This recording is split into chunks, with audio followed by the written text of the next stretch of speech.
E aí, pessoal, vamos começar mais um Tomorrow Talks. Hoje, com meu sócio Bruno Bétega. E sobre o que falaremos hoje, Bruno? Hoje o assunto é muito legal. Fala, pessoal, beleza? Tudo bem? O que devemos fazer para vender uma empresa no Brasil? E o que ninguém te conta sobre vender uma empresa no Brasil. Para falar sobre, temos o nosso convidado Tomás Camanho, empreendedor serial, executivo e investidor anjo com atuação na interseção entre estratégia, tecnologia e dados. Fundador da Archer, adquirida pela Neogrid por 38,7 milhões. E da Orchest, finalista do UI Combinator. É reconhecida como um dos primeiros cases reais de inteligência artificial no Brasil. Ex-diretor executivo da Neogrid, liderando uma unidade de negócio responsável por cerca de 50% da receita da empresa. Hoje, ajuda empresários, pequenas e médias empresas a estruturar a empresa para crescer, gerar valor e tornar ativos vendáveis. Também casado com a Fernanda, pai de gêmeos de 6 anos, João Pedro e Lorena. Excelente gosto para nome masculino, então nem se fala. Muito bem-vindo, Tomás. Bem-vindo, Tomás. Obrigado, pessoal. Valeu, prazer estar aqui com vocês. Tudo bem, pessoal? Estou muito feliz aqui de estar participando desse papo, poder contribuir com o público e acho que estão grandes expectativas. Muito bom ter você hoje aqui. Vamos para cima, meu. Obrigado por ter vindo. Agradeço pelo convite, até de forma imediata, porque conversei com você na quinta-feira, sexta-feira. Bora. Foi o agendamento mais fácil, assim. Vamos, direto e reto. Foi. Eu tinha programado essa tarde para fazer um trabalho interno, então foi fácil de reorganizar. Pô, maravilha. Obrigado, viu? Vamos lá. E conta um pouco aí para a nossa audiência. Você montou a empresa, vendeu, em 1 ano e meio construiu, vendeu, operou por 38,7 milhões. E, na sua opinião, durante esse processo, o que poderia ter feito esse deal morrer? Como a Archer, como eu comentei com vocês, né, aqui no briefing, né, ela nasceu para ser vendida, né, ela nasceu estruturada, já pensando quais eram os compradores estratégicos, contrato social planejado, toda a parte financeira também estruturada para isso, governanças internas, time. Essa parte inicial da venda, que é a due diligence, e essa negociação, se faz sentido para o comprador ou não, tudo isso já tinha sido estruturado. Porque o normal de um M&A é 2 anos, 1 ano e meio, e você conseguiu. Exato, só negociação. A gente montou a empresa, a gente criou ela de um produto, a gente fez uma solução para a PepsiCo, para a área comercial da PepsiCo, para a área de vendas. 7 meses depois eu estava falando com estratégicos para buscar investidor ou aquisição. Onde podia ter dado problema é a negociação. Quando você vai para os termos, o processo primeiro você faz uma LOI, que é uma carta de intenções, onde você coloca as regras. Esse é o primeiro ponto que o empresário precisa prestar atenção. Porque ele parece que é uma carta de intenções, mas ele vai editar o contrato. Entendi. Então, assim, não subestime... Ele é a base estrutural do Exato. contrato. Então, assim, não subestime a LOI. Né? Você precisa estar preparado para isso. E quando você vai para o contrato de compra e venda, pós-due diligence, você tem as retenções, você tem o que foi feito o diagnóstico na sua empresa. No meu caso, a gente negociou com o earn-out. Então, foi 25 milhões e meio o preço da aquisição, mais um earn-out, conforme a gente crescesse receita e batesse EBITDA. Para explicar para o pessoal, o que é o earn-out? O que seria no caso? O earn-out é muito importante, o empresário saber que tem interesse em empresa, porque ele é um mecanismo de ajuste de preço. E proteção, né? Proteção para os dois lados. Isso. Então, quando o comprador e o vendedor eles não chegam no termo de aquisição, né? Ou você sabe que sua empresa pode entregar mais, você cria esse mecanismo chama earn-out, onde o vendedor ele vai ficar como executivo da empresa por um período combinado para ele bater essas metas. Conforme ele bate as metas, ele recebe esse earn-out. O earn-out normalmente é medido conforme crescimento de receita ou EBITDA. Né? Os números precisam bater, Os basicamente. números têm que bater. Exatamente, exatamente. Ele sai com o valor que foi combinado, tudo certinho, bonito, vai para cima. Exato. E a negociação é uma negociação complexa, né? Então, assim, aparecem cláusulas que você não esperava. De última hora, assim, 3 dias antes de assinar, apareceu uma cláusula super leonina que o assessor deles colocou. E aí, puta. E pode isso, assim, na prorrogação Cara, faz parte do processo, né, cara? Faz parte, assim, você tem que entender que não é pessoal. São negócios. São negócios. Então, assim, esse é o grande lance. Assim. Pareceu mafioso falando. Mas você é empresário, você tem que entender qualquer problema que você está vivendo não é pessoal. Sim. Uhum. São relações de CNPJs, Isso. então... Saber separar isso é até bom pro seu emocional. O emocional nessa hora, ele bagunça um pouco? Bagunça porque quando você vai vender uma empresa, normalmente é o deal da sua vida. É o deal que vai mudar o padrão da sua família, vai te dar segurança para o resto da vida, segurança financeira. Então, não tem como você não colocar isso na mesa. Mas esse é o trabalho que um bom executivo tem que fazer. Ele tem que saber... Legal, sente emoção, que ninguém é robô, mas... Ter a frieza de dar continuidade no processo. A ideia é você trabalhar o emocional nisso, né? Você começar a entender o que está acontecendo, olhar com outros olhos, como se não fosse seu, como se fosse de uma outra pessoa. Né? Exato. E aí tem um pouco... Mas fácil ele falar, falando né? isso, ele já cria o negócio com esse desapego emocional, né? Assim, com empenho, com cuidado de desenvolver um negócio bem estruturado, com o mercado, né? Pensar no mercado, pensando no cliente, mas ao mesmo tempo algo que ele possa vender. E valuation não é EBITDA. E o que é que os investidores compram? Que faz o investidor assinar o cheque ali no final do dia. O investidor, né, o comprador, ele está olhando segurança, risco. Ele está comprando um risco. No final do dia é isso. E risco é confiança, transparência, visibilidade. Então, o EBITDA, ele é uma forma de você olhar se a empresa está saudável comparada com outras empresas, né? Porque o EBITDA serve para ter uma comparação. Mas ele não vai olhar isso, ele vai olhar geração de caixa, outros indicadores financeiros também. Então, a empresa tem que estar crescendo. Esse é um ponto. Segundo, precisa estar com toda a parte financeira organizada e os dados conversarem entre si. Então, não adianta você ter um PowerPoint de vendas que não bate com o resultado contábil, que não bate com o seu relatório de receita. Tudo tem que estar organizado. Então, quanto mais preparado a empresa está... Então, por exemplo, você tem centro de custo por produto, para você ter um P&L por produto, para você falar por que você está investindo ou não em um determinado produto, são coisas que mudam a maturidade. No meu caso, como eu estruturei para vender, e eu dava consultoria para Multi Enterprise, até eu tinha, com um ano, a gente criou a empresa no meio de 2019, vendemos no início de 21, a gente fez o processo de venda. 1 ano e meio de criar e vender. Mas a gente tinha plano de carreira do time, plano sucessório para cada um, plano de contingência, eu tinha o P&L para o cliente, eu tinha os rituais de roadmap de produto estruturado. Então, quando eu fui apresentar isso para o comprador, mesmo sendo uma empresa recente, ele comprou a segurança de processos estruturados. Tá. É uma espécie de uma renda fixa, só que não é, né? Exato. Porque ele fala, peraí, se der um pepino em produto... Eu tenho a solução tem a pronta solução aqui. E se der um pepino em vendas, eu tenho aqui os processos comerciais e eu consigo medir onde está o erro. Isso é importantíssimo, porque não só a solução, mas a cultura do negócio já é criada para isso.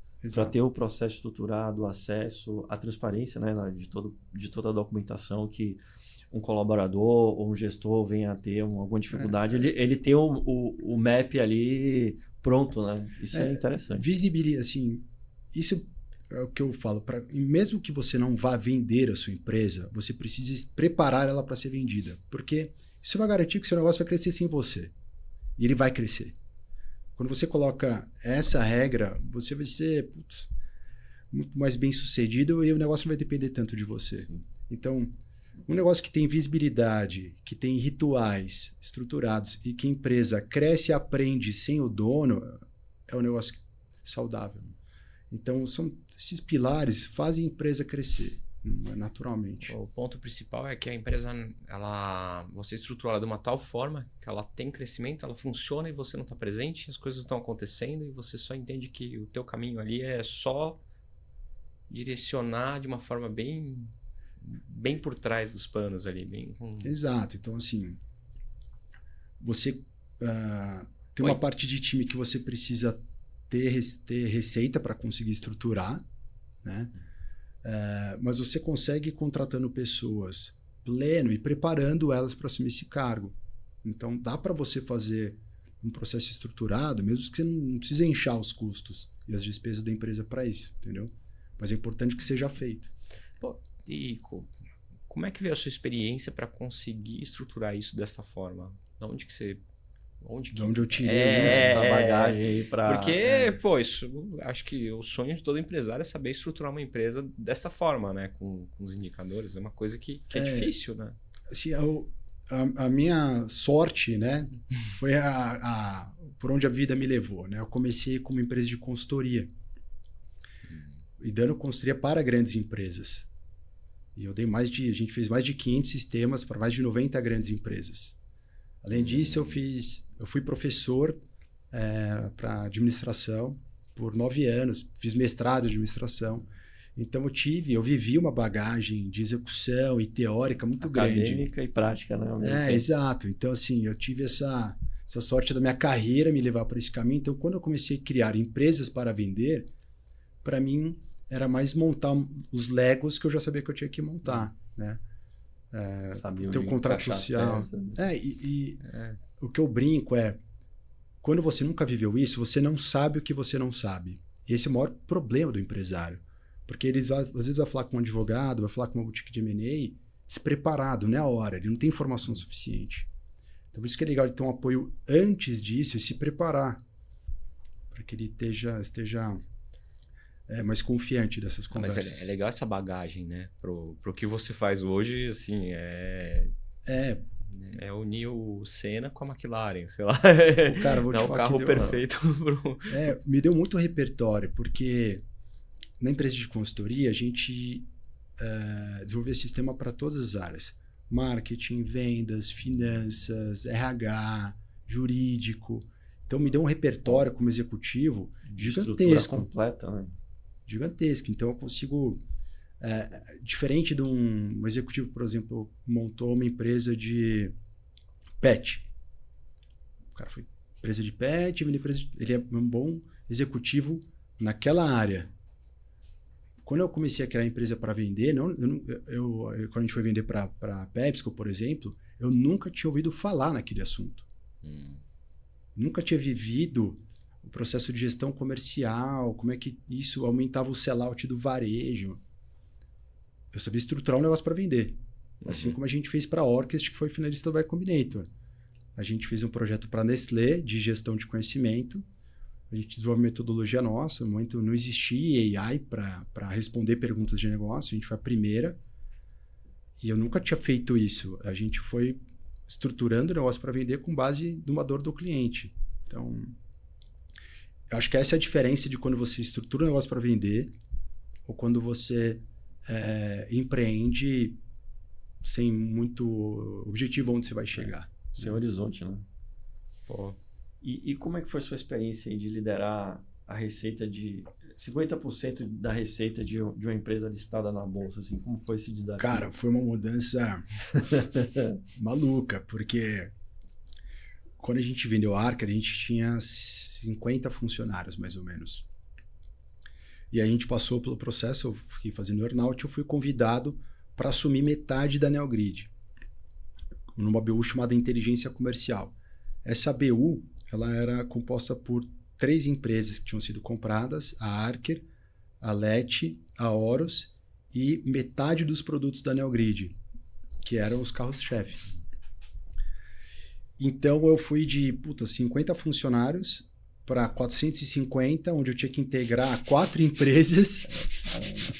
Certamente com culturas distintas. Totalmente diferentes. 3 empresas Cornaut. Então eu tinha Let, Horus e todas Archer. tavam- Cornaut diferente, uma diferente da outra, ou seja, cada um tava jogando um jogo. Caramba, velho. Com metade da NeoGrid e fazer todo mundo trabalhar com o mesmo Pro, integrar os produtos. Você dormia, cara? Cara, eu vou te falar que eu trabalhava demais, assim, demais. E no começo a gente ainda pegou aquele desafio, fatalidade das enchentes do Rio Grande do Sul. Sei, Cara, a gente ficou do time operacional, 70% do time, por 1 mês e meio não trabalhava. Que estavam... Ficaram sem casa. Local. A gente fez vaquinha, então essa empresa contratou uma consultoria de gestão de crise e, graças a Deus, a gente conseguiu apoiar todos os nossos colaboradores. Mas cara, assim, é um salto muito grande de você ir para uma empresa para você virar um executivo numa empresa de capital aberto, porque você tem orçamento, você tem conselho, outro jogo, outra velocidade. Isso é uma né? coisa interessante que, enfim, é pouco conversada, né? Essa questão de áreas de gestão de crise. Porque, assim, nenhum empresário, nenhuma empresa, ela está preparada para uma catástrofe natural, para uma pandemia que não acontecia nada similar em quase um século. Então, assim, como é isso? Como é que funciona uma área de gestão de crise, assim, na prática? Uma consultoria de gestão de crise, ela vai te dar o apoio emocional para os colaboradores. Então, a primeira coisa foi educar a liderança, o que a gente deveria fazer naquele momento. E não fazer também? E não fazer. Né? E o segundo foi abrir uma conversa com todos os colaboradores para dar um apoio emocional, porque você vê amigos sem casa, né? O parente de amigo falecendo, é um negócio que mexe com... A família inteira. exato. Então, e você, como executivo, você tem que entender o momento de cada pessoa. Então, assim, você não pode perder o norte de receita, de lucratividade, de entrega, mas, ao mesmo tempo, você não pode moer carne. Né? Você não pode cobrar de uma pessoa que está sem casa. Cadê aqui? Não, Mandar um e-mail, sabe? Exato. Muda para casa da sua avó para você trabalhar. Não, cara. Tem o lado humano que... Exato. E isso fortalece muito o time. Sim. Assim, é bonito de ver. Eu acho que é o colaborador que vê, no momento que ele está passando por uma situação dessa, ele vê que o gestor está preocupado. Acho que quando ele volta até com mais vontade, né? Sim, com certeza. Quando ele se recuperar, né? Mas enfim, quando ele volta a trabalhar supostamente bem, ele fala, pô, eles me apoiaram aqui, eu tô com uma... Mas é o que eu brincava, assim, quando você passa num determinado tamanho de empresa, porque eu já tive 5 funcionários, 10, 15, 50. 30, 50, e dos 50 foi 65, 450. Tipo, quase vezes 10, né? Cara, toda semana ela é apocalíptica. Toda semana você vai perder um grande contrato, você vai fechar um grande cliente, você vai ter alguém importante pedindo demissão, você tem um concorrente fazendo alguma coisa muito relevante que você precisa. Então, assim, toda semana vai acontecer fatos assim. Caramba. E é isso que você precisa acostumar. E você não se abalar. Porque senão você fica maluco. Toda semana ela é apocalíptica. Então, quando eu entendi isso, foi um aprendizado muito legal. Quero conseguir ser um executivo muito melhor. Muito melhor. Porque você perde a ansiedade do amanhã, né? Não, agora está tudo ok. Não, nunca vai estar tudo ok. Sim, entendeu? Nunca vai existir o melhor momento. Nunca vai existir esse equilíbrio, entendeu? Um ponto que eu vejo na Tomorrow como gestor é que quando falam com você, só vem falar de problema.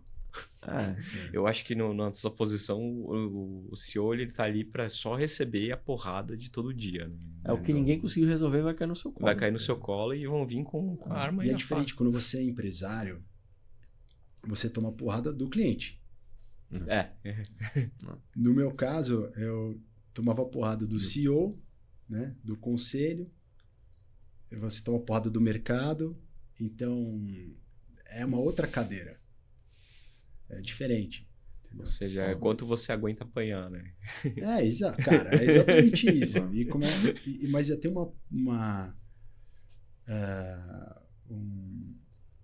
acho que tem um caminho que é, cara, você tem que ter um time que te apoia.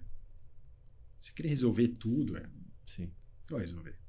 Você tem que formar um time sólido. Assim, no final do dia, eu só cheguei onde eu cheguei porque eu consegui me cercar de pessoas incríveis e me trouxeram até aqui. Assim, esse negócio que self-made man não existe. Não existe. Não existe. Ele está escondendo quem levou ele para lá, é? entendeu? Ou quais foram as pessoas que participaram eu tive desse... colaboradores incríveis, sócios incríveis, até a Neogrid, os executivos todos me apoiaram. Pô, legal. Porque relacionamento você constrói. Não nasce bom, não nasce perfeito. Então você precisa ter conversas claras, honestas, adultas. Então, acho que esse é um ponto importante, sabe? Que às vezes se perde. Legal. Mas você falou, né, dessa entrada e você trouxe um crescimento expressivo, né, para a empresa. Mas assim, na sua percepção aí acadêmica, prática, quando é que o crescimento ele vira risco? Olha, o crescimento ele tem que ser estruturado junto com a operação, com a governança, com os rituais. Onde eu vi problemas? Quando a gente cresce e o time de implantação não está preparado. E o time de suporte não está preparado. Tem 3 pilares que são super importantes o empresário respirar diariamente. Que é o que a gente chama de ver. Vender, entregar e reter. Quando você vende muito, você não tem receita. Você só vendeu. Você precisa ativar aquela receita. Exato. Como é que se ativa essa receita? Se é um médico, é fazendo uma consulta. Entendi. Se é uma empresa de tecnologia, implantando software, garantindo que o cliente vai usar. Né? Se é uma agência, você vai entregar os serviços que você vendeu. A entrega ela é tão importante quanto a venda. Acho Só até que as mais empresas importante. Então, assim, não adianta você crescer venda se você não está preparado para ter uma entrega escalável e com controle. Quando eu falo controle, é visibilidade, não é burocracia. As pessoas misturam, né? Controle desacelera. Não, depende de como você fez.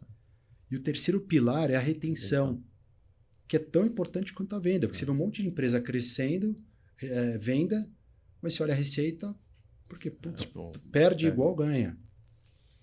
O que adianta você ter um bom... custo de aquisição lá em cima.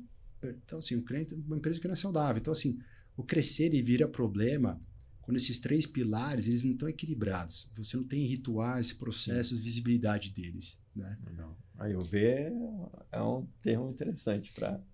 Não, então, essa é a metodologia que eu levo para os empresários no M&A Club, legal. entendeu? E eu coloquei mais um R, só para que é o raridade. o diferencial, que é o né? que é o seu diferencial, exato. trazer. Porque você tem que entender disso tudo o que é uma vantagem competitiva clara que você tem, que é melhor que os concorrentes. Hoje eu vejo muito empresário esquecendo de concorrer. Ninguém se entendeu, e ainda mais no mundo, parece que é pesado. Não, cara, você tem que concorrer. Você mencionou o M&A Club. O que seria isso? É uma consultoria para as empresas? Quando eu saí da Neogrid, eu fui para o mercado tentar ajudar empresários a resolver a dor que eu tive, que é, quero montar uma empresa para vender. O que eu faço? Rapidão. Olá, pessoal. Isso aqui, vale ouro, hein? Vamos ouvir, vamos entender essa dinâmica aí, porque isso aí é, montar empresa para vender. Você pensa assim? Já pensou assim? Eu tenho um certo apego emocional, mas acho que... Será que eu tô errado? Vamos ver aqui. Meu apego é zero. Mas é perfeito, porque quando a gente é empresário, a gente está acostumado a criar empresa para gerar caixa. Isso. Para te pagar um prolabore, para você ter uma vida legal com a sua família. Mas toda empresa, no final, ou ela vai fechar, ou vai ser sucedida, ou vai ser vendida. Então, você precisa pensar nisso. Então, eu criei o M&A Club para ajudar os empresários nesse processo educacional e eles entender e conectar neles no ecossistema. Então, eu entro antes de uma boutique de M&A, antes do advogado, para entender o que ele precisa saber sobre o negócio dele e sobre como é que é essa experiência. Para quando ele vai falar com o advogado ou com o assessor de M&A, ele esteja preparado. Linguagem, o que porque quando eu comecei, isso eu estou falando vai 2015, Não existia ChatGPT, não tinha muita literatura. Nada. Com o que você fala sobre M&A? Quando eu sentei com os advogados, eu vi que não era muito pró-negócio. Eu estava com dúvidas de negócio. Acho que a parte jurídica, ela está mais relacionada à burocracia, né? É governança, segurança para que o negócio seja bom para os dois. Né? Então, o advogado é muito bom para te ajudar na due diligence. Agora, a due diligence, ela, além de números, é uma narrativa. Então, tinha coisa que eu entreguei na due diligence que nem foi pedida para criar uma narrativa da venda. Isso é negócio, isso não é um advogado que vai te falar, não é boutique de M&A, entendeu? Porque eu, como CEO, eu sei o que o outro CEO quer ver. Uhum. Então, para você estruturar, falar, cara, isso daqui vai ser interpretado assim, né? Então, no M&A Club, eu apoio esses empresários com mentoria. Além disso, eu conecto eles no meu networking, ajudo eles a captar investimento, conecto eles em boutique de M&A que eu confio e em escritórios de advocacia que eu confio também. Pô, legal. E na sua opinião, assim, por que a maioria das aquisições fracassam? Onde é que elas... Eu vou te dar, assim...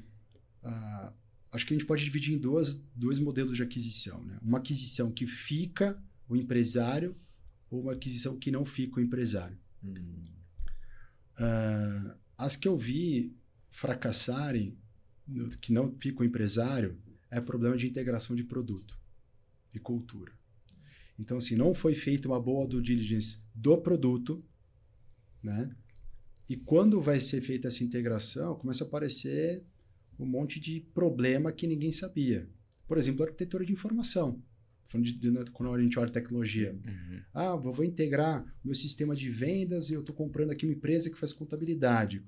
Se a arquitetura de dados está totalmente diferente, não existe integração. Não tem como. Já começou aí. Banana com bicicleta. Então, Uhum. muito M&A dá errado por falta desse preparo. Depois disso é processo cultural. A empresa que recebe, assim, às vezes eram concorrentes. Então, cara, como é que você põe dois concorrentes para trabalhar, afinal agora nós somos amigos? Depois de se odiar por décadas. Exato. Não, eu fico pensando nos colaboradores, o que faz o quê, como é que faz a junção, alguém vai rodar ou não, enfim. Você tem toda a junção dos times, né? Você junta time de produto, junta tecnologia de novo, né? Você junta time de implantação, time de suporte, junta tudo. Então, são para ficar um dos processos. Vai ficar o processo da que foi adquirida ou da adquirente. Né? Não, eu fico imaginando o time de produto lá. Agora você vai se juntar com esse outro time aqui. Trabalhem juntos, vai. Põe o pessoal no mesmo... Pois é, e aí, cara, tem muita cabeça do gestor que está organizando. Você precisa fazer as pessoas se conectarem, entendeu? De forma pessoal. Porque eu sempre gosto de separar para o empresário entender se a empresa dele é uma empresa que trabalha e gera capital intelectual ou não. Porque são modelos de gestão totalmente diferentes. Você tem uma empresa de logística, last mile. Cara, é operacional 100%. Aliás, você não tem que ficar inventando roda, cara. Uhum. Executa o que está otimizado para a empresa ser eficiente. Uma empresa que trabalha capital intelectual, que tem que envolver conhecimento, é outro modelo de gestão. Então, quando você faz uma fusão de empresas que tem tecnologia, cara, você precisa trabalhar muito bem as pessoas. Porque no final são as pessoas que criaram, que dão suporte, que sustentam, né? Por mais que você tenha os rituais. E deve ser um processo complexo, assim, na hora quando você vive isso, experiência. Mas, assim, complexo não é difícil. Não é porque é complexo que é difícil, não é porque é complexo que é doloroso. É que eu sempre falo para os meus colaboradores. Ser sério não é ser bravo, não é ser mal-humorado. É você fazer muito focado e garantindo que você vai chegar no lugar final. Então, assim, eu sempre tratei com muito humor o dia a dia, para ele ser leve. Para as pessoas terem força de acordar e trabalhar. Porque no final você fica lá 8, 10, 8 12 horas. Se você criou um clima complexo, pesado, cara, Não foi. todo mundo cansa. Isso é importantíssimo. O ambiente, né? Exato. Cara, lá de cima. Começa lá em cima. Né? Começa lá em cima. A hierarquia, né? Por mais que você tenha ali Você sempre vai ser um exemplo para a pessoa do lado, né? Independente do cara que você esteja, né? Se você faz aquilo muito bem, você vai ser notado. Independente que seja a sua cadeira, né? Você sempre vai ser referência. Se você é ruim, se você é bom, se você é excelente ou não, as pessoas vão olhar. E vão falar bem de você e vão falar mal, né? Então... acho que ter transparência, metas claras... Não falar em código, né? Exato, cara, cobrar que as pessoas, quando errarem, né, você não vai dar bronca, mas você vai cobrar uma solução rápida. Então, acho que são máximas que todo empresário de sucesso tem. Você diz não dar bronca, por exemplo, quando você passa por uma situação de crise? Acho que não é porque deu problema que você precisa mudar o tom como você fala. Entendeu? Estabilidade emocional, primeiro. Exato. Segundo Porque, como você falou, o problema ele é uma certeza, né? No amanhã, no dia a dia. Então, você vai levar todo problema que chega. É lógico que você não vai estar feliz, né? Exato. Você não fala, perdemos a nossa maior conta, os 4 milhões de receita no ano. Mas de boa, a gente vai fazer o dobro. Volta por cima. Não. Deixar... Não vou nem falar o que eu ia falar. Dobra a meta. Ao contrário, eu acho que tem muito executivo. Isso é muito comum, cara. Empresa envelhecer mal pra cacete. Por quê? Uma empresa que envelhece mal, ela começa com o empresário mais 5, mais 10. Depois de 15 anos, tem 3, 4, 5, 6 pessoas, 10 pessoas que têm 15 anos de empresa. Que criaram a empresa, agora são codonas. E, normalmente, o executivo fica leniente com relação a erro. Deixa acontecer, fica mais permissivo. Porque a pessoa já é de confiança. Cara, esse é o começo do fim. Por que muita empresa, depois de 15 anos, estagna ou fecha, para de crescer? Estou mentorando vários empresários que estão nesse estágio. De 15 anos de relação. 15 anos de casa que, cara, o time não é... E eu falo, cara, o time que te trouxe até aqui não é o que vai te dar o próximo passo. Então, nem todo mundo quer ser desenvolvido. Sim. Entendeu? Isso é verdade. Isso é verdade.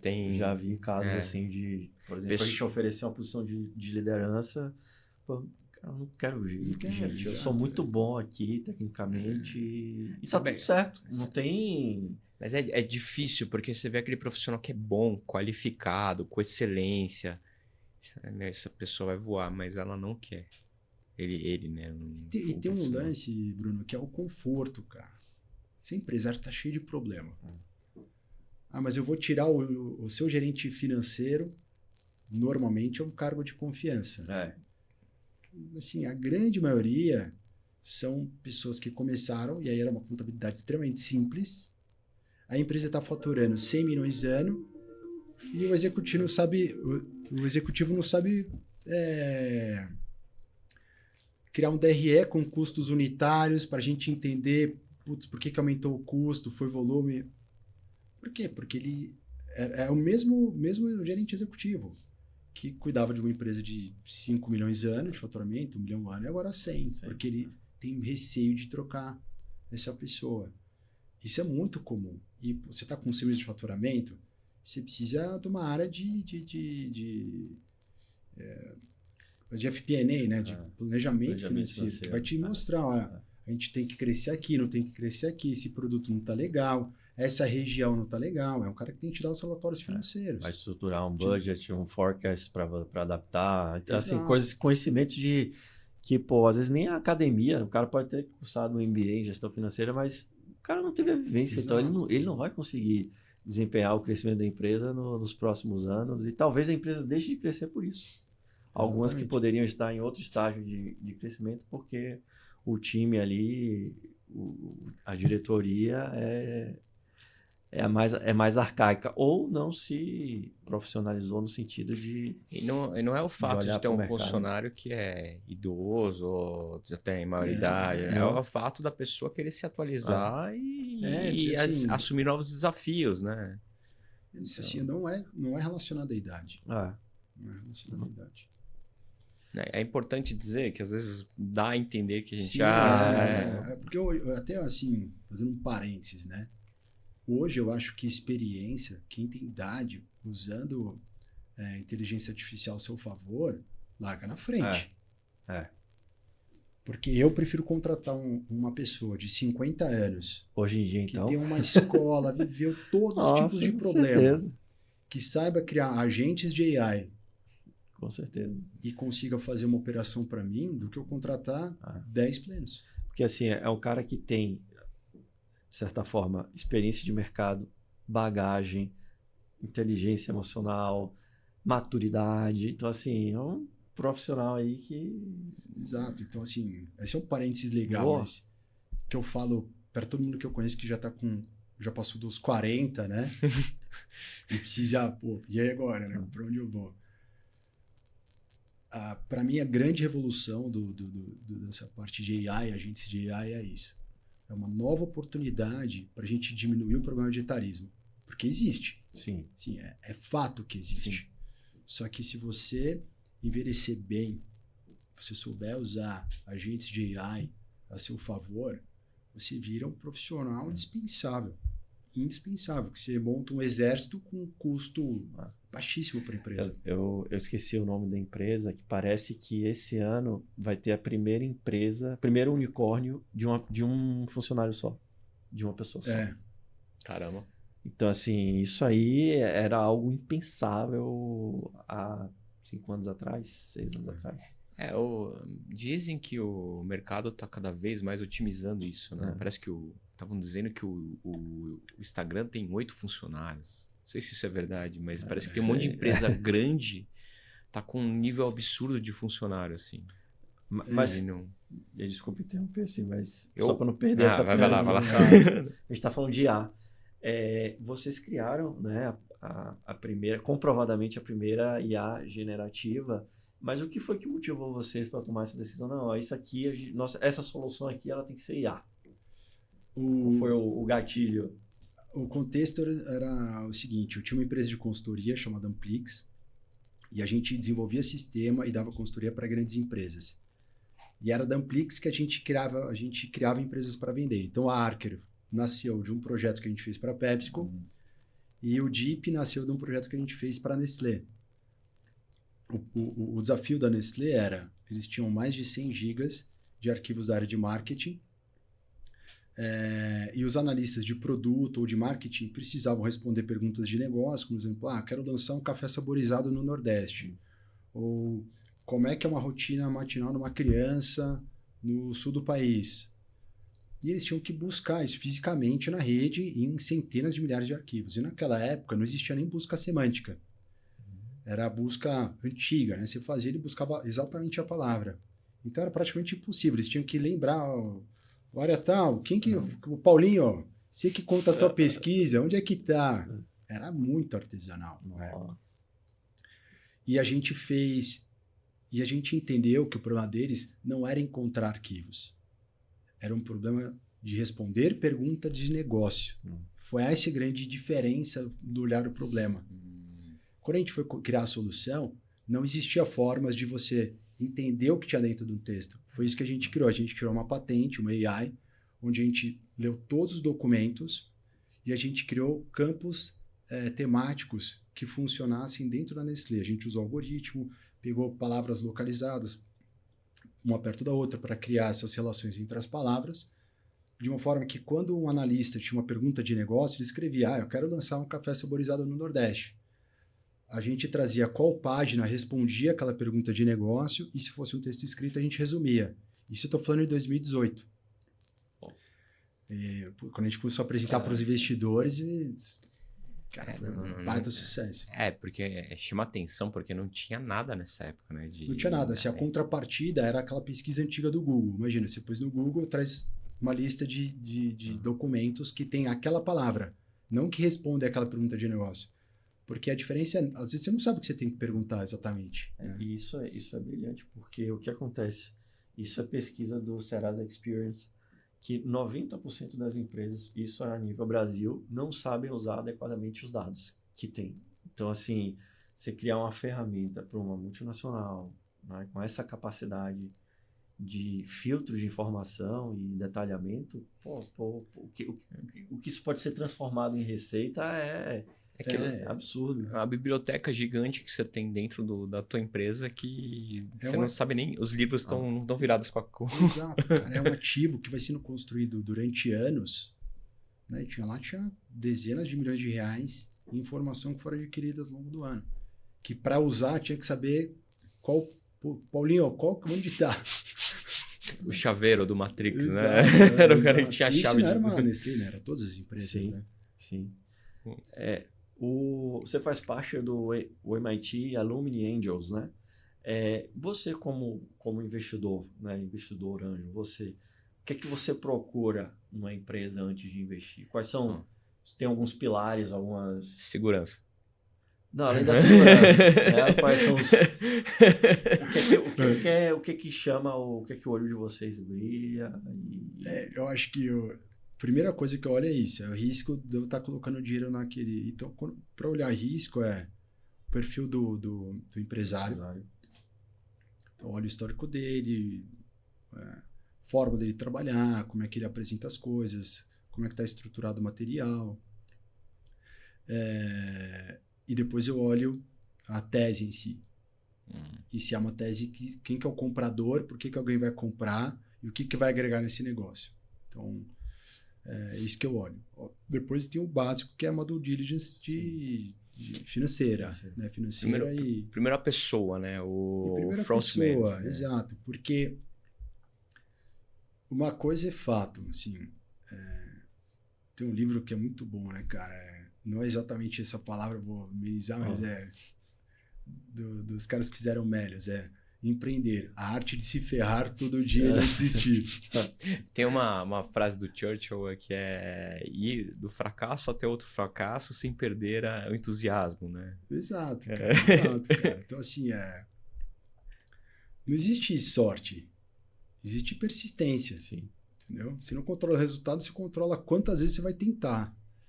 Então, assim, essa resiliência, essa vontade, essa gana, cara, eu vou me matar, mas eu vou fazer acontecer. Só assim você tem sucesso. Não dá pra você ter sucesso... Não é a terra da Doriana, né? Que você acorda, tá o café da manhã bonitinho, a frutinha ali, a família sorridente. Falar nisso, né? Como é que foi, cara, você, nesse processo todo aí, ainda dá conta da paternidade de gêmeos?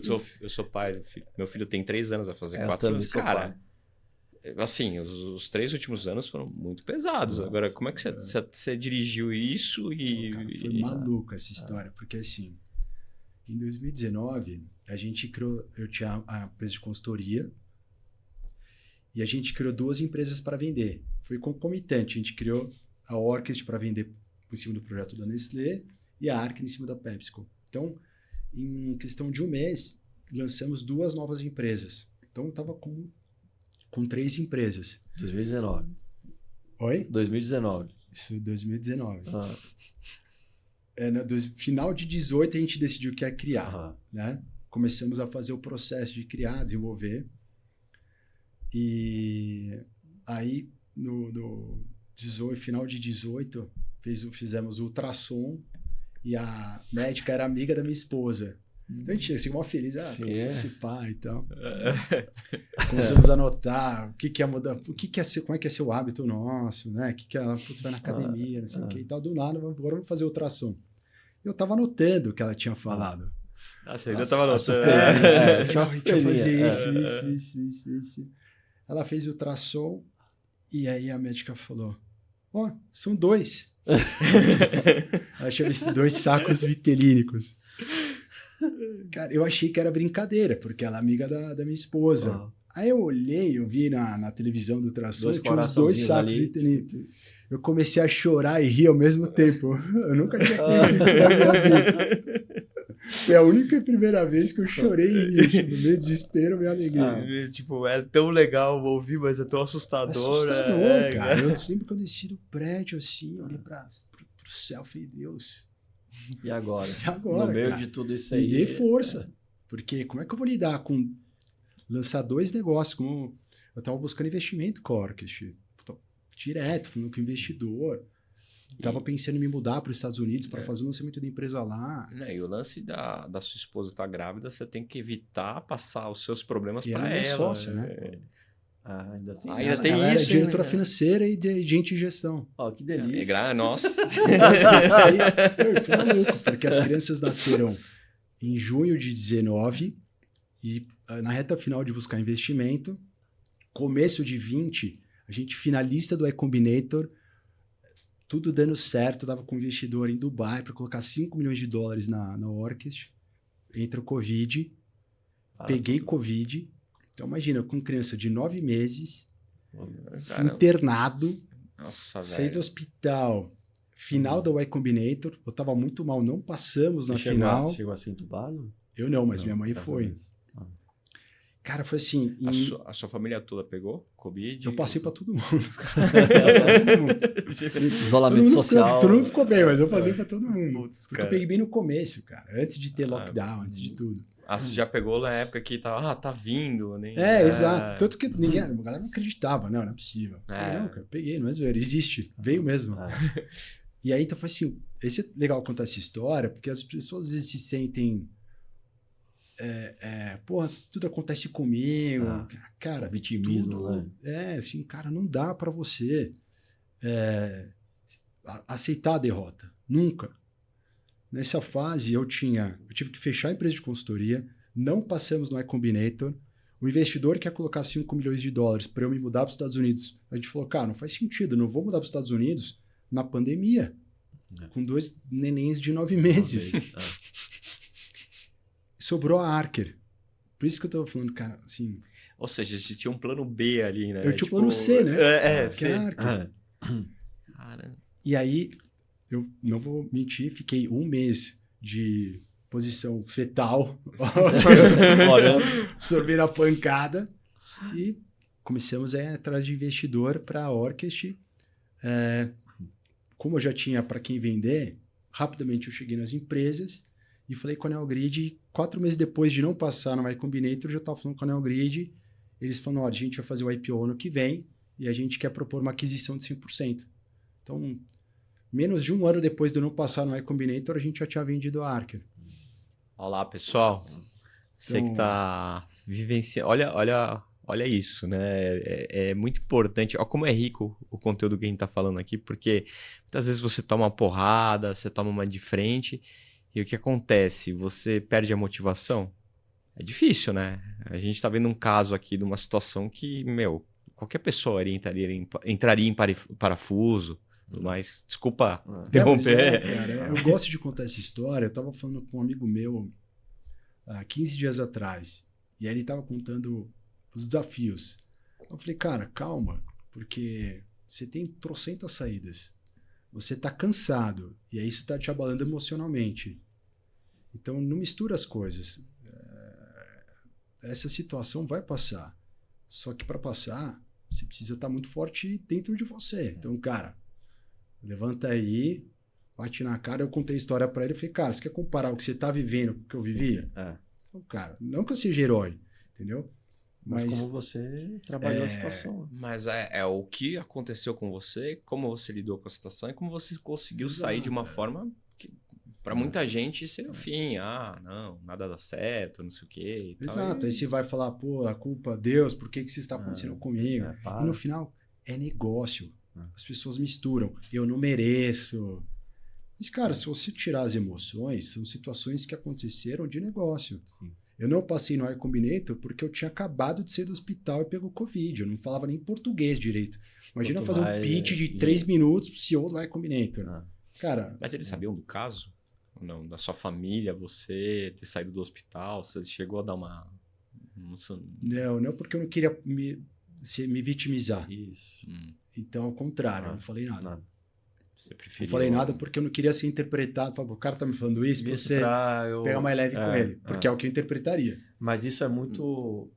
a cultura lá, norte-americana, eles não estão nem aí pra isso.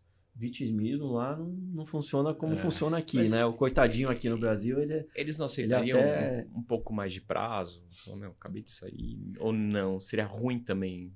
Assim, você precisava você fazer. Você nunca sabe o que a pessoa do outro lado vai sentar. Assim, uma coisa que eu sempre aprendi é nunca pareça frágil. Nunca. Nunca. Não espere empatia. Isso, assim, 99% das vezes vai te enfraquecer, não vai te fortalecer. Dó não fortalece. Você falar que você não está legal, você vai falar, puta, será que eu quero esse cara agora? Do meu lado? Então, assim, outro dia um empresário estava me falando, aí ele começou falando, porra, eu já investi não sei quantos negócios, não consegui decolar nenhum e tal. Eu falei, caramba, como é que você quer que eu... Aceite. Que eu, assim, nem você tá se valorizando, tá acreditando cara. em você? Assim, vem aqui, ó. Fala de outra forma. Estou com o negócio vencedor, só preciso de você para fazer acontecer. Você é o cara, Tomás. Por causa disso, eu disse. Eu nem perguntei para ele como é que tinha sido a vida dele. Entendi. Entendeu? Então, tem um negócio que ficou romantizado de, se o cara quebrou a empresa. É mentira, eu não colocaria nunca um executivo que quebrou uma empresa porque não sabe fazer administração financeira, não soube a hora de parar. Nunca. Como do meu lado, entendeu? Pô, o cara quebrar, você sabe que você vai quebrar muito antes de quebrar. Você para antes, entendeu? Ou, cara, assim, são raríssimas exceções, entendeu? Você tem que ter feito caixa. Cara, você vai saber que você vai quebrar. Você sabe que você pode quebrar. Então, essa exposição não faz bem. Não faz bem, sim. Poucas pessoas você vai dividir que você não está bem. Para fora, eu tô falando para empresário, assim, né? Ninguém quer saber. Ninguém vai te respeitar mais, entendeu? Porque você não tá legal. São negócios. É negócio. No final do dia é negócio. E se você não tá bem, a sua habilidade de vencer é menor. Você quer estar com alguém que tá com habilidade boa de vencer. O emocional é o primeiro ponto a ser trabalhado sempre. Sempre. Por isso que, assim, eu sempre começo conhecendo a pessoa. O negócio é depois. Entendeu? Se a pessoa é consistente, se ela... Tem amigos? Você gosta de sair? Você gosta de jantar? Você se diverte? Você tem esposa? Quantas horas você trabalha? Se o cara fala 8, não, cara, você tem que trabalhar 12. O empresário trabalha 8. Oh, meu Deus. Vai buscar equilíbrio? Não tem equilíbrio, assim, entendeu? Mentira. Equilíbrio tem depois que você vende a empresa. Antes você está construindo. Isso. Você quer ter uma vida equilibrada para vender a empresa? Não vai dar certo. Não vai funcionar. Não vai funcionar. Você tem que varar à noite, varar final de semana. Faz parte, entendeu? E essa parte da empresa familiar, como é que foi o processo aí de trabalhar com sua esposa? Cara, e o meu irmão também é meu sócio. E como separar? O irmão eu acho mais tranquilo. Meu irmão também é meu sócio e assim, é fluido. Com o irmão é mais fluido, mas com a cônjuge, como é que você separa, né? Pô, acho que... quando é que eu vou separar que eu tô falando com minha diretora financeira e quando é que eu tô falando com minha esposa? Essa rodada de chave, né? Acho que quando chega em casa, você dá um off, eu não sei. Tem que ligar a chave do... Agora vamos mudar. Eu pergunto, aquela curiosidade que eu tenho, conheço alguns casais de amigos que foram sócios do negócio e acabaram se divorciando, entendeu? Sim, é muito comum. Então, assim... E eu acredito que um dos motivos é essa convivência tão intensa e desgastante. Muito é a forma de comunicar. Como eu trabalhei com meu pai...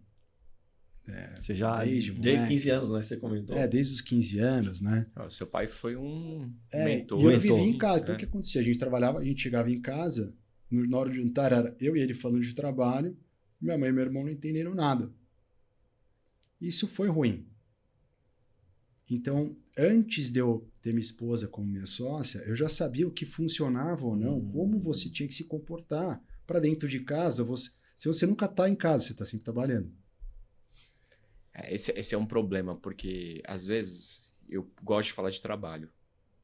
No começo do namoro, antes do casamento, minha esposa respondia, tá, mas ela respondia por educação, não porque ela gosta de falar de trabalho o tempo todo. E às vezes você está trabalhando sem perceber, porque você está falando um assunto e hoje em dia eu tenho que moderar as coisas que eu falo. Não sei. Eu acho que depende muito No meu caso, era muito mais fácil, Bruno, porque eu estava construindo um ativo com a minha esposa. Ao contrário, assim, eu e minha esposa, a gente sentava do lado um do outro, ficava o dia inteiro trabalhando um do lado do outro, ficava à noite. Depois veio pandemia, mais ainda. Então, assim, eu nunca vi... Pra gente tá sendo difícil agora, porque agora ela tá cursando psicologia, que era o sonho dela. Ela vender empresa, agora o sonho dela é falar como psicóloga. E a gente não tá trabalhando mais junto. A gente sente falta de viver aqueles momentos aquela juntos. Dinâmica, né? Exato. Mas a dinâmica, quando você entende que você está construindo um ativo junto com aquela pessoa, não é que você é um funcionário que é seu parente. Não. Não entenda assim. Agora eu sou CEO dela. Não é assim. Não trate como funcionário. Entendeu? Não dá certo. Isso, de alguma forma, pode abalar o relacionamento. Entendeu? Porque você pode, sim, querer ser mais duro. Então, você precisa, sim, ter reunião de feedback, apontar onde precisa se desenvolver, mas você precisa deixar muito claro que é uma empresa que os dois estão construindo, que é um ativo dos sócios, entendeu? Para que essas relações não se misturem. Foi o que funcionou para mim. Tô falando que isso é uma regra que deveria ser geral, né? Porque vai ter momento ruim. Tinha um momento que eu estava muito mal. Meus sócios me seguravam. Tinha um momento que ela ou outro sócio não entregava. Aí a gente vai lá. Sociedade é isso. Assim, sociedade, ela funciona quando todo mundo entende que é uma maratona. Mas é uma maratona para correr juntos. Então, vai ter ali 2 km que você vai tá legal. Vira é assim. Isso. Entendeu? Você não tá legal. Por um ano seu, você não tá legal. E aí? Vai te dar feedback, esporro, e vai te mandar embora porque naquele ano você não tá legal? Não vai. Porque o próximo ano pode ser você também, né? Pode ser você. Exato. Então, para mim, o que funcionou foi com os sócios criar essa mentalidade, a gente ser muito transparente quando estava bom, quando não estava bem, o que precisava de ajuda. Com minha esposa e com meu irmão, a gente tem um relacionamento muito aberto quando não estava legal ou quando estava ótimo, e celebrar, assim, é muito comum, isso é uma coisa que eu aprendi. Quando eu era mais jovem, você está sempre mirando o resultado. Você não curte a jornada. Tá igual um psicopata ali para chegar lá. E você espera que quando chegar você vai ser feliz. Ficando mais velho, você sabe que não é por aí. Enjoy the ride. Então, cada vitória, celebre, seja otimista. Isso funciona muito. O pensamento positivo não é só uma modinha. Né? Realmente funciona, porque toda vez que eu estou mais conectado, mais disposto, mais feliz, as coisas fluem melhor. Acho que deve ter um lado espiritual disso. Enfim, cada um entenda como entender. Mas o meu ponto é, quando você é um cara otimista, que pensa no bem, as coisas começam a abrir para você. Né? Quando eu estava no Unibanco, tinha um dos valores que eu guardo até hoje, que era cabeça nas nuvens e os pés no chão. Cara, eu acho que essa frase é um resumo legal, assim, entendeu? Para você carregar para a vida. Legal mesmo. Eu mentalizei aqui. Mas falando um pouco mais do M&A Club, hoje, se você fosse dono de uma pequena e média empresa, o que é que você faria antes de crescer? Acho que a primeira coisa é entender para quem que você quer vender a empresa. Primeiro passo. Primeiro passo. Quando você entende para quem que você quer vender, você entende o que vai fazer ela querer comprar você ou não. Com base nisso, você vai decidir, inclusive, sua linha de produtos. Onde você tem que crescer ou não. Então, faz sentido eu concorrer ou ser complementar? Faz sentido eu ser um upsell daquele meu concorrente ou faz sentido eu ganhar mercado e ele ter que me comprar para eu parar de incomodar ele? Tudo funciona, mas tem que ser uma decisão consciente. Né? Então, eu quero concorrer por diferenciação, quero concorrer por preço. Né? Não quero concorrer. Por exemplo, no meu caso, com a NeoGrid, nós éramos complementares e eu sabia. Eu era um upsell para a NeoGrid. Ela tinha um portfólio de inteligência comercial, eu era mais um produto muito estratégico. Como é que a gente dimensionou quanto que ia valer a Archer? Eu pedi para eles quantos clientes eles tinham dentro do nosso ICP, montei uma projeção usando um attachment rate no tempo, quanto que a gente conseguia implantar. Falei, cara, ó, em 3 anos eu chego tanto de receita na sua base de clientes. Então, cara, assim, não tem como... É fatos e dados. Não estou falando que eu estou falando... Se você me ajudar a vender nos seus clientes, eu chego em tanto. Então, Você quando... tinha algo muito estratégico para eles, né? Exato, Tinha um plano de ação claro, né? Exato. Por isso que, assim, quando você cria para vender, você tem essa estratégia clara para quando você for abordar os investidores, o comprador estratégico, entendeu? E é isso que tem que... Essa clareza. O que eu vejo, às vezes, é o contrário. Né? Tem empresa, aí contrata um boutique. Me ajude a procurar compradores. Tá, mas... na minha opinião, você vai deixar isso na mão de um terceiro que não conhece do seu negócio como você, não conhece o seu mercado como você? É isso que eu quero preparar e preparo os empresários. Porque você não pode delegar para uma boutique de M&A o destino da sua empresa. Quem que vai comprar você? Você tem que chegar lá e falar, olha, eu quero que você ofereça para esse, mais que você quiser. Com esse propósito, minha vantagem competitiva é essa, minha narrativa é essa. E a boutique de M&A vai te ajudar a melhorar isso, não do zero. E o que eu vejo é do zero. Né? Estava conversando com um Search Fund. Search Fund, para esclarecer para o pessoal, são fundos, normalmente pega 1 ou 2 estudantes que fizeram MIT, Stanford, vieram para o Brasil, eles procuram empresas para comprar, empresas que chamam de boring companies, então são fácil operação, que eles conseguem, com uma boa execução, aumentar a receita e depois fazer um exit. Né? Então eles falam com 500, 600 empresários que querem fazer uma sucessão, que não tem para quem suceder, né? E querem vender a empresa, porque o filho não quer assumir, eu não tenho o que fazer com o negócio. Eles falam com 500, 600 para comprar 10. Então não falta dinheiro, falta empresário e empresa preparada. Entendeu?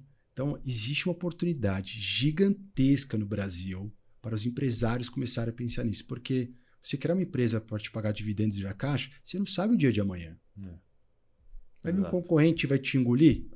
Seu filho não quer assumir o negócio? Isso.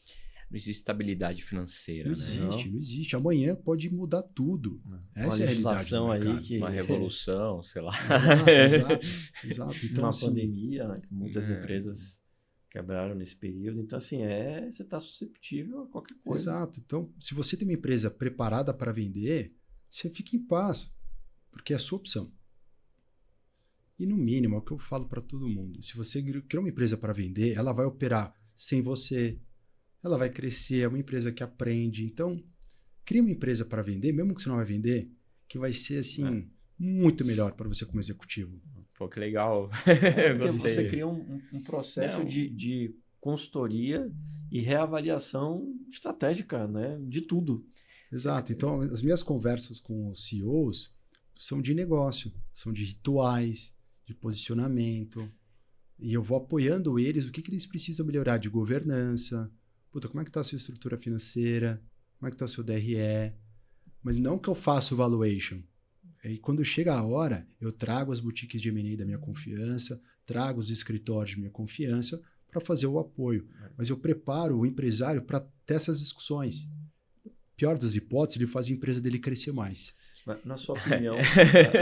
E você acompanha na negociação? Você consegue aconselhar nisso também? Acompanho. Você consegue falar, meu, isso aqui tá acontecendo porque o cara tá blefando, sei lá. Eu acompanho... Não, desculpa. Pode concluir.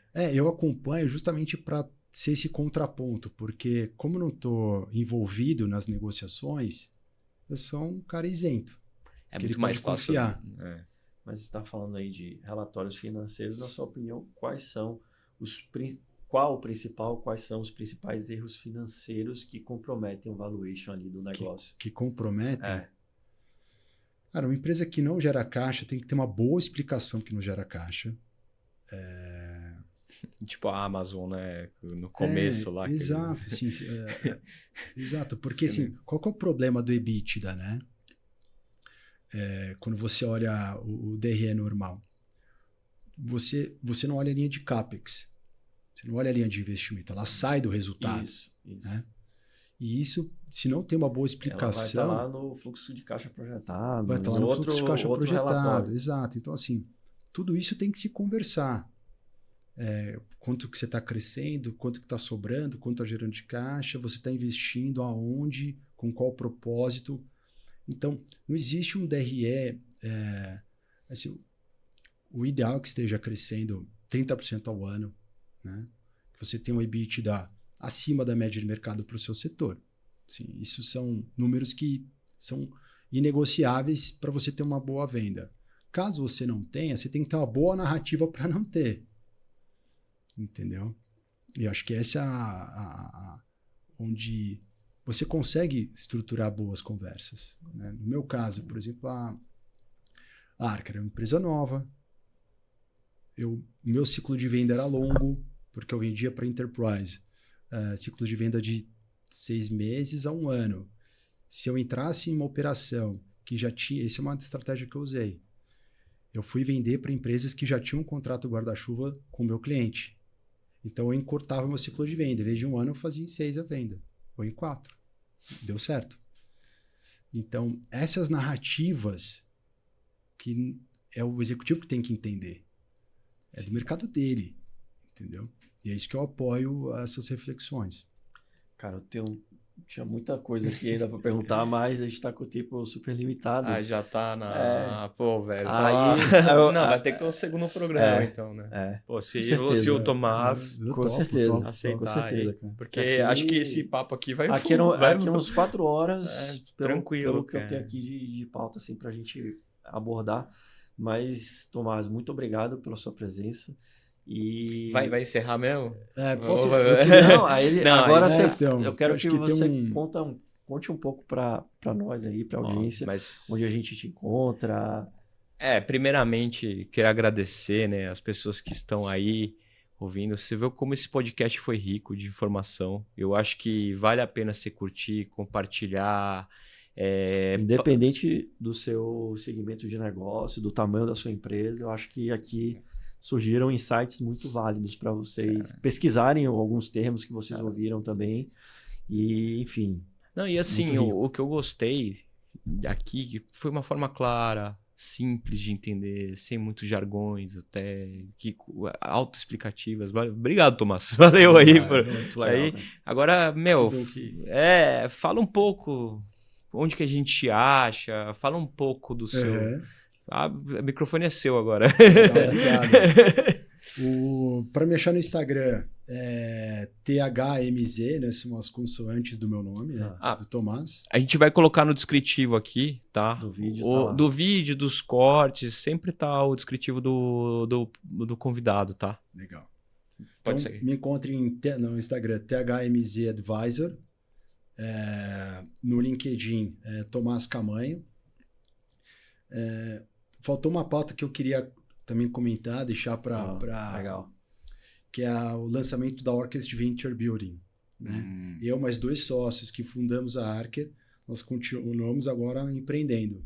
Então, nós estamos procurando empresas que precisem de tecnologia para escalar seus negócios. Então, nós temos o nosso framework de tecnologia usando AI. Então, para vocês terem uma ideia, a Archer a gente demorou com um time de 18 pessoas 1 ano para fazer. Com a nossa AI, a gente consegue fazer em um mês e meio. mas de uma forma escalável, com cybersecurity, preparada para escalar. Diferente, por exemplo, de você usar um Lovable. Então, empresários que queiram empreender conosco, manda mensagem para mim, ou no Instagram, no LinkedIn, entra no site da Orchest Venture, tá? Vamos deixar aqui Vamos também. deixar o link lá. Vamos deixar, né? Pode ficar tranquilo. Aí apresentar o Thomas, que é meu sócio, o Rafael, que é meu sócio, são incríveis. No próximo, se quiser trazer também. Seria legal, vou pessoal trazer falar um pouco sobre o mercado também, e esse mercado aqui no Brasil. A gente pode fazer algo até com mais tempo, né? Pra gente poder... Legal, vou trazer eles, que são incríveis. Pô, e aí, no final, também convidar os empresários que querem crescer seus negócios, entender um pouco mais como é que é esse processo de M&A antes de precisar, porque eu vou falar que isso faz uma diferença gigantesca. Entre em contato comigo, a gente pode marcar uma sessão estratégica, eu dou mentoria para empresários, faço esse acompanhamento desse processo educacional, dou acesso ao meu networking, então fico feliz de poder ajudar outros empresários a alcançar o que eu alcancei. Pessoal, basicamente ensinar como você faz a lição de casa para você, no pior dos casos, ganhar mais. Ter mais paz, né? Ter mais paz interior aí. Ter mais paz de espírito, você ficar mais tranquilo. Pô, Tomás, muito obrigado. Muito obrigado pela presença, de verdade mesmo. Acho que o que eu aprendi aqui foi, assim, me ajudou muito, assim. Agora, eu duvido que não tenha agregado valor para qualquer pessoa aí que esteja ouvindo. Legal. Com prazer. Volto com prazer. Obrigado, Tomás. Obrigado. Pessoal, queria agradecer aí pela presença. Vocês viram que eu não precisei... hoje foi fodástico. Obrigado aí todo mundo. Curte, compartilha, espalha, não vai custar nada para você dar uma curtida. O canal. Pô, isso aqui é verdade. Me ajuda, eu tô começando agora, pessoal. Meu Instagram tem 600 pessoas, então, cara, me ajuda a compartilhar para os seus amigos, para os seus colegas. Não vai custar nada você entrar no Instagram do Tomás ali, dar uma curtida, seguir ele. Vai ser bom para você, porque você com certeza vai ter um conteúdo de alta qualidade ali. Então, vamos para cima, porque são esses tipos de pessoas que a gente tem que botar na nossa trilha ali, porque você vai aprender, vai evoluir, e é isso, a vida é uma evolução. Beleza, pessoal. Muito obrigado aí. Valeu, pessoal. Vamos para cima. Valeu.